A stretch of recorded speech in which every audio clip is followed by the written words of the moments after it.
Oi, meus amigos, bom dia, tudo bem? Tudo tranquilo? Vamos conversar hoje de maneira bem simples, bem rápida, sobre o sujeito da moral. Qual indivíduo, qual ser humano pode ser considerado como capaz de exercer os atos morais? E o que são os atos morais?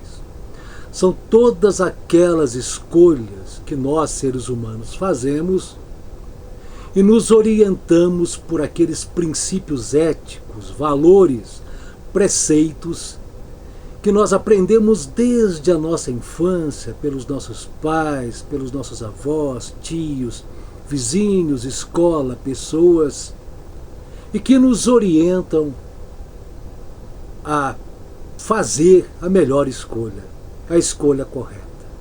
Esses são os atos morais. Quando nós fazemos escolhas de maneira certa, correta, justa, e olha que não é fácil fazer escolhas, todos nós sabemos disso.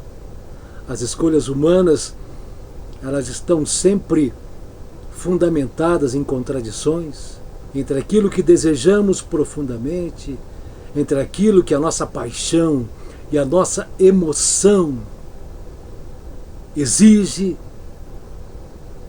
e em contrapartida aquilo que é o certo, aquilo que é o correto, aquilo que é o justo, aquele que é o caminho correto e seguro a seguir. Esse é o dilema humano.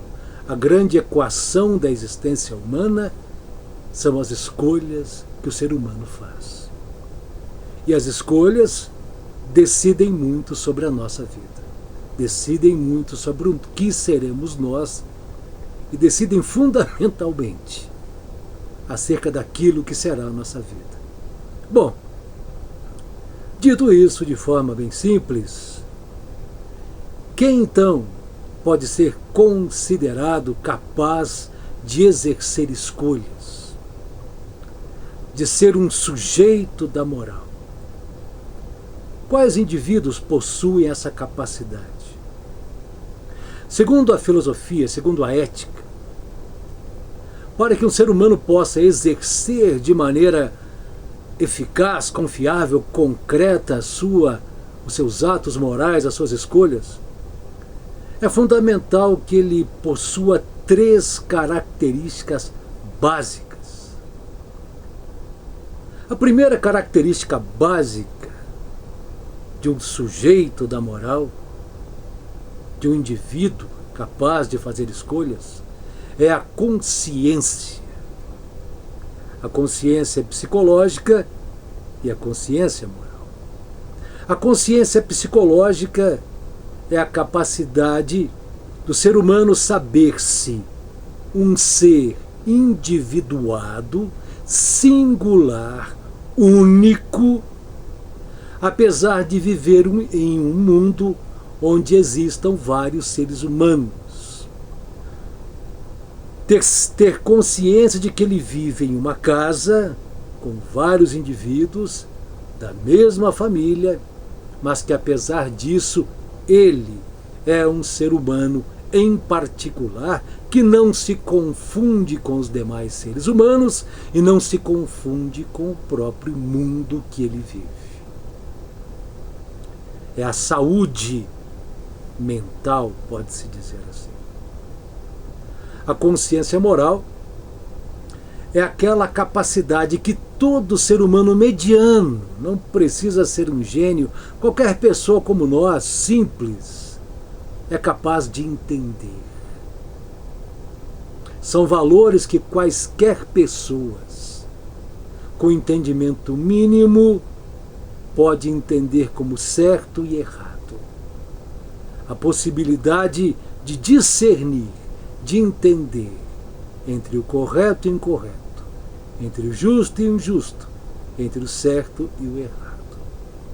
Digamos que eu estou caminhando pela rua, uma pessoa me esbarra, eu estou naquele dia meio nervoso, eu viro para trás e eu agrido, eu grito com ele. É claro que eu sei que eu não devo fazer isso, que eu não posso fazer tal coisa. É a capacidade que eu tenho básica de entender que devo respeitar o outro e entender o outro e saber principalmente que algumas atitudes não são corretas. Esta é a consciência. A segunda potencialidade humana, a segunda capacidade humana, a segunda característica humana que faz dele um ser, um sujeito da moral, é a liberdade. As escolhas humanas devem ser livres. Eu devo ter autonomia para escolher qual caminho seguir e até mesmo de errar. Mas eu devo ser livre para escolher. Livre de quaisquer tipo de coerções, de ameaça, de coação. Eu não posso ser considerado livre em uma escolha se eu sofri qualquer ameaça. Não posso. A coação é aquela ameaça, aquela condicionante que me obriga a fazer algo pelo medo de ser agredido, pelo medo de morrer, pelo medo de ver outras pessoas que eu gosto também sofrerem algum tipo de punição, de violência. E estando sob o domínio do medo, estando sob ameaça, estando coagido, seja fisicamente, seja moralmente, psicologicamente, as minhas escolhas não são livres, logo não posso estar dentro desse contexto de um ato moral verdadeiro.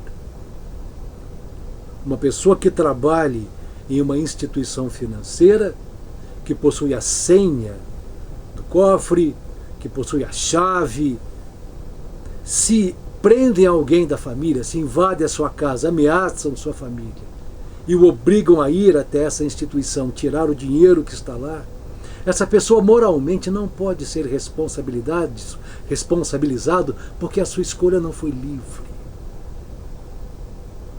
Se alguém ameaça a outra com tortura, com violência, chantageia moralmente,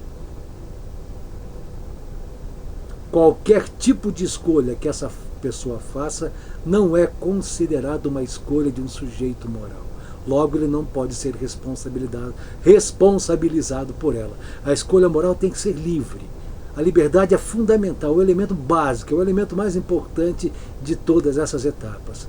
Porque a liberdade garante que a consequência ou as consequências da sua escolha recairão sobre ele e ele se responsabilizará por ela. Ele será o responsável único pelas consequências das escolhas que ele fez. Por isso a liberdade é fundamental. O terceiro elemento também muito importante é a responsabilidade. Qualquer escolha que o ser humano fizer de forma autônoma e livre e consciente deve ser de responsabilidade única desse ser humano.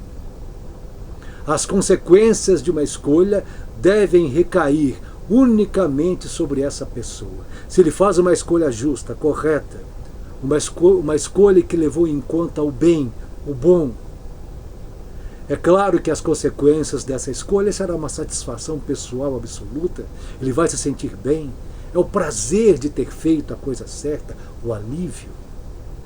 Essa consequência é responsabilidade dele. Ele foi responsável pela escolha que fez. E se as escolhas que ele faz são escolhas erradas, as consequências também recaem sobre ele. A responsabilidade é dele. Só ele é responsável pelas escolhas que faz. E quando nós escolhemos de forma errada, as punições da moral são internas. Está dentro do ser humano. O arrependimento é uma punição terrível. O remorso é a pior. É saber que você fez algo que você tinha consciência que não precisava fazer, mas escolheu de forma errada, e a sua escolha levou a uma consequência drástica e terrível, para você e para pessoas talvez que você ame. O remorso é uma das punições mais drásticas e dramáticas que a moral impõe ao ser humano. A imposição moral é interna. As pessoas podem não saber o que o indivíduo escolheu. Ele pode mentir bem para a sociedade, mas ele sabe o que fez. O tribunal da consciência é o mais trágico, é o mais dramático, é o mais terrível, porque coloca você diante de si mesmo, porque coloca você diante da sua verdade e coloca diante de você os caminhos que você poderia ter escolhido e não escolheu. O remorso é terrível. Certo, meus amigos? Esses três elementos básicos, essas três características fundamentais, compõem o sujeito moral: consciência, liberdade e responsabilidade. Um dos temas interessantes da ética, e é fundamental que entenda porque não haja conflito entre ciências e entre elementos do conhecimento, é em relação às normas morais e às normas jurídicas. Normas jurídicas são aquelas escritas, ditadas pela ciência jurídica, pelo direito. São as leis. Elas são externas. Elas são escritas, elaboradas e depois colocadas em códigos. Constituição Federal, Código de Direito Civil, Código de Direito Penal, Código de Direito Trabalhista, Código Internacional. São leis externas que têm como objetivo vigiar, ameaçar e punir aqueles que não seguem esses preceitos. São leis de fora para dentro. O Estado cria as leis. O Estado nos apresenta essas leis. Nós não podemos alegar desconhecimento da lei, porque a lei também serve a qualquer homem médio. E se nós não cumprimos a lei, as normas jurídicas, nós somos punidos por esse aparato estatal, legal, que é o direito. O direito me diz: roubar é crime. É uma lei. Se eu roubo, eu devo ser punido. Prisão, detenção. A lei jurídica me apresenta um artigo que diz: matar é crime. Eu sei que é crime. E eu desrespeito a lei. Essa lei vai me punir. Já consta nos seus códigos todos os elementos constitutivos da minha punição, de acordo com a gravidade do meu crime e da gravidade do meu delito. Essas são as normas legais, as normas jurídicas. As normas morais, os preceitos morais são internos. São aqueles valores, aqueles princípios que todos nós aprendemos e adquirimos desde a infância, pelos nossos pais, pelos ensinamentos, pelos professores, pela sociedade, pelos nossos tios. É quando seu pai lhe diz: olha, não faça isso, não faça aquilo, cuidado com isso. Olha, não vai jogar pedra no terreno do vizinho, não sente assim, não grite com ninguém. As normas morais são internas. São normas que estão dentro de mim, que eu aprendi, estão aqui internalizadas, interiorizadas, estão cristalizadas dentro da minha mente. E se eu sou um homem médio, que possuo consciência, liberdade e responsabilidade, eu sei como me socorrer dessas normas e preceitos para fazer as escolhas certas. As normas morais são internas, são minhas, são vozes silenciosas que cochicham no meu ouvido, são preceitos que estão aqui cristalizados, que eu aprendi. Não existe uma norma externa na moral, mas sim interna, está dentro de cada um de nós, como também as punições. A única diferença mais interessante entre a norma moral e a norma jurídica é que a norma moral também estabelece punições, também estabelece sanções. Mas, contudo, as punições morais são também internas. Só eu sei o que fiz e só eu saberei lidar com aquilo que fiz.